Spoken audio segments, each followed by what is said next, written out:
Good morning students.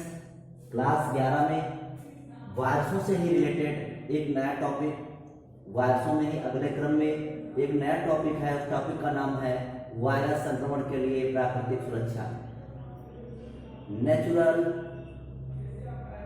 Defences against viral infection. क्या है?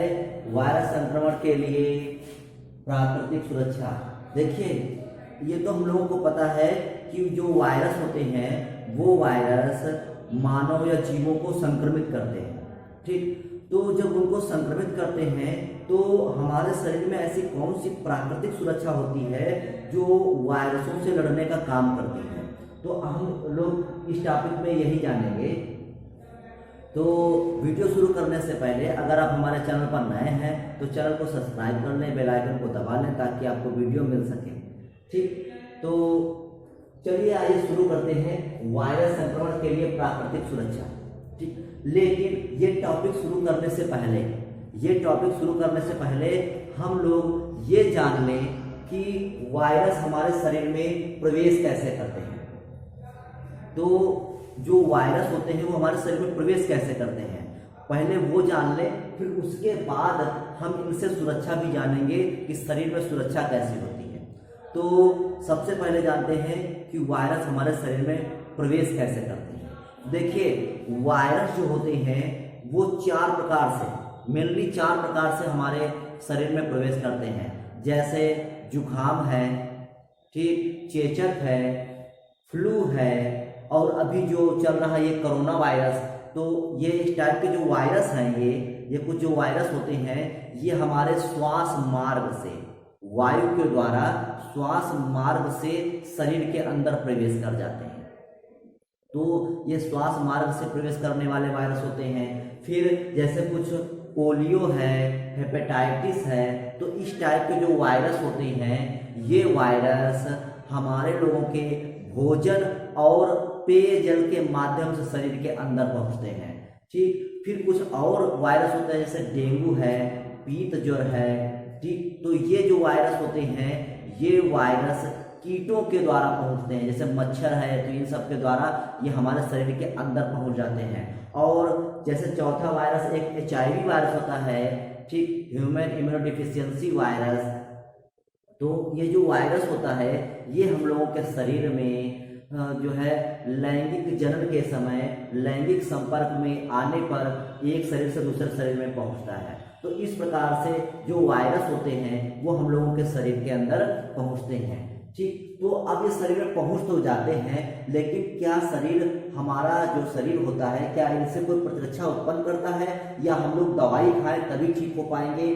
तो उसी के विषय में ये टॉपिक है वायरस संक्रमण के लिए प्राकृतिक सुरक्षा। प्रकृति ने हमको वायरसों से लड़ने के लिए खुद स्वयं में एक सुरक्षा प्रदान की है।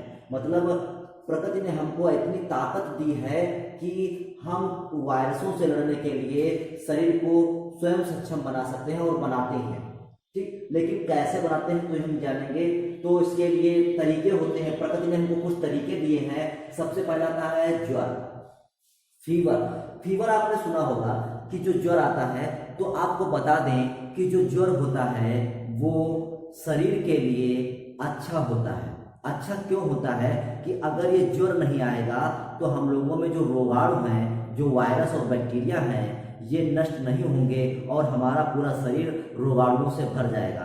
तो इनकी संख्या को कम करने के लिए, इनको नष्ट करने के लिए हमारे शरीर का ताप बढ़ जाता है, और जब शरीर का ताप बढ़ जाता है तो उसी क्रिया को हम लोग ज्वर कहते हैं। तो ज्वर क्या होता है, तो हम लिखेंगे क्या इसमें, ज्वर में क्या लिखेंगे कि जो ज्वर होता है, ज्वर वायरस संक्रमण के लिए एक प्राकृतिक सुरक्षा होती है। ज्वर की वजह से, फीवर की वजह से वायरसों का जो प्रजनन की दर है वो कम हो जाती है, अर्थात उनकी जो संख्या बढ़ रही है शरीर में वो कम हो जाती है। ठीक, क्योंकि जो वायरस होते हैं वो लगभग हमारे शरीर के 39 डिग्री टेम्परेचर पर, 39 डिग्री सेंटीग्रेड तापमान पर ये नष्ट हो जाते हैं। इसीलिए जो ज्वर होता है वो शरीर को प्रकृति के द्वारा प्रदान की गई एक प्राकृतिक सुरक्षा होती है। ठीक। तो दूसरा आता है शरीर का प्रतिरक्षा तंत्र।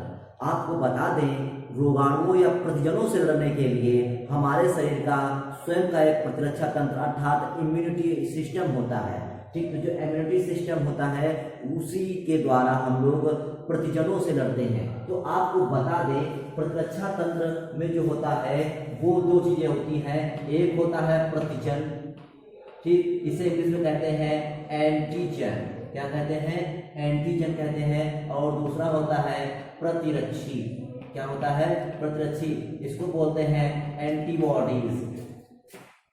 ठीक। तो ये एंटीबॉडीज होते हैं। प्रतिजन क्या होते हैं? जो हमारे शरीर में रोग फैलाते हैं।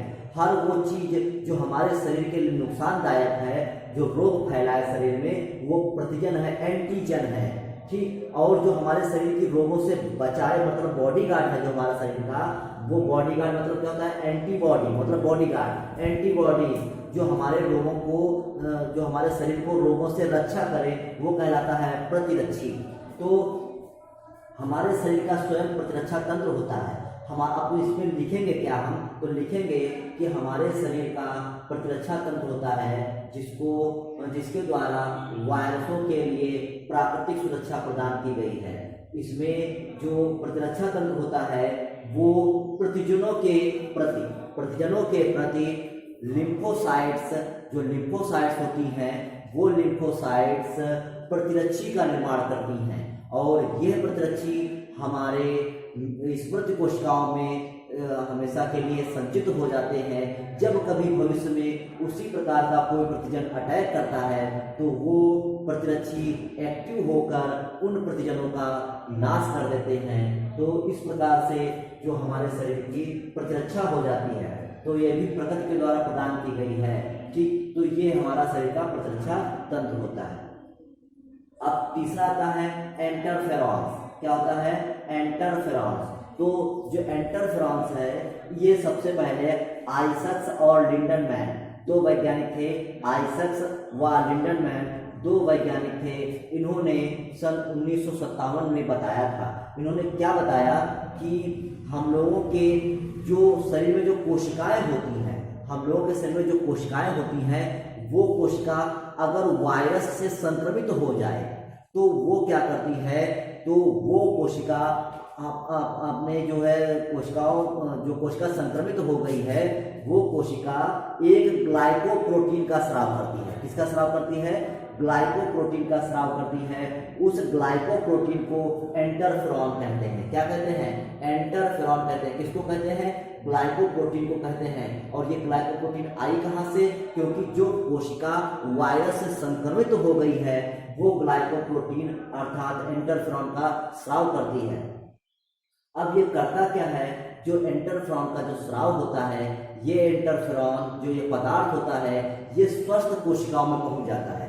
आसपास की जितनी स्वस्थ कोशिकाएं होती हैं उन स्वस्थ कोशिकाओं में पहुंच जाता है। और स्वस्थ कोशिकाओं में पहुंचकर उन कोशिकाओं को वायरस के प्रति या जो एंटीजन है उनके प्रति उन सभी कोशिकाओं की रक्षा करता है। तो ऐसे पदार्थों को इंटरफेरॉन्स कहते हैं। यही लिखना भी है आपको। ठीक। अब अगला आता है भक्षकाल क्रिया, फैगोसाइटोसिस। क्या होती है? फैगोसाइटोसिस। तो ये क्या होती है कि जो हमारे लोगों के शरीर में जो ऊतक होता है, ऊतक में कुछ कोशिकाएं होती हैं, वो कोशिकाओं में स्यूडोपोडिया बनते हैं अर्थात कूटपाद बनते हैं, असत्य पैर बनते हैं। तो वो कोशिकाओं में स्यूडोपोडिया बनते हैं और वो कोशिकाएं उन स्यूडोपोडिया के द्वारा गमन करके जो हमारे शरीर में एंटीजन होते हैं अर्थात वायरस, बैक्टीरिया कुछ भी होता है, तो वो उनको खाकर समाप्त कर देती हैं। तो वो कोशिकाएं जो भक्षकाल होते हैं, जो फैगोसाइटोसिस होते हैं, वो उन कोशिकाओं को खाकर समाप्त कर देते हैं और हमारा शरीर रोगमुक्त हो जाता है। ऐसी कोशिकाओं को मैक्रोफेजेस कहते हैं। क्या कहते हैं? ऐसी कोशिकाओं को मैक्रोफेजेस कहते हैं। ठीक। तो और इस क्रिया को क्या कहते हैं? इसे कहते हैं भक्षकाल क्रिया या फैगोसाइटोसिस कहते हैं। इसमें जो इम्पोर्टेंट है, ये टिप्पणी आपकी बहुत ज्यादा पूछ जाती है, इंटरफेरॉन्स। पूछा जाता है इंटरफेरेंस पर टिप्पणी लिखिए। तो उम्मीद है कि आपको वायरस संक्रमण के लिए जो प्राकृतिक सुरक्षा है वो समझ में आया होगा।